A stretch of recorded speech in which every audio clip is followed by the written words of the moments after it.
So even though there's a machlokas, the Rambam and the Shulchan Aruch say premarital sex is an Isser D'Oraisa, a lav, not a karis, not a misa.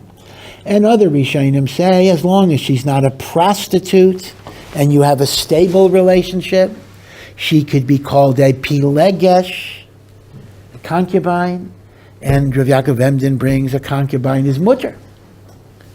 So there actually is a possibility of that type of relationship. But if she didn't go to the mikveh, there's 1,000% an Isser D'Oraisa. So people have to remember that people cannot use Rav Yaakov Emden, who maters pilegesh, which we don't use anyway, but even if somebody wanted to use Rav Yaakov Emden mater pilegesh, that does not matter the Isser Nida, so that you have to be aware of. There was an organization in New York, I haven't heard about it, but I hope they disbanded.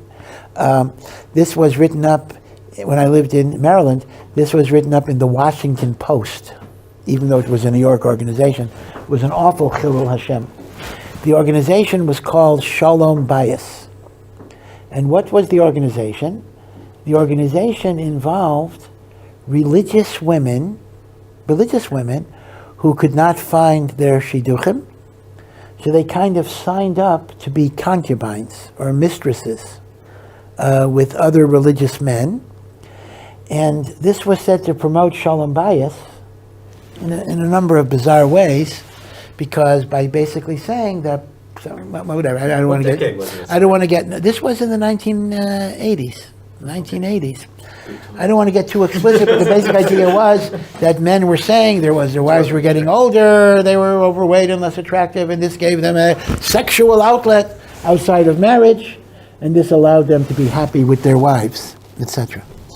Now, this was such a tragedy on so many levels. In particular, it was really a tragedy for these younger women who were from women.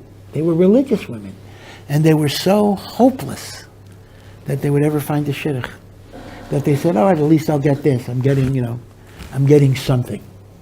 I'm getting dinner once a month with a man, whatever it is, and then, right?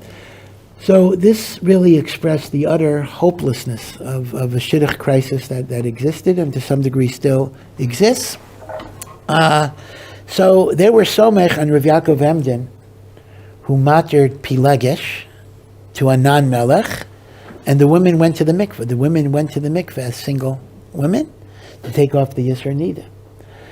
I hope such an organization is disbanded, but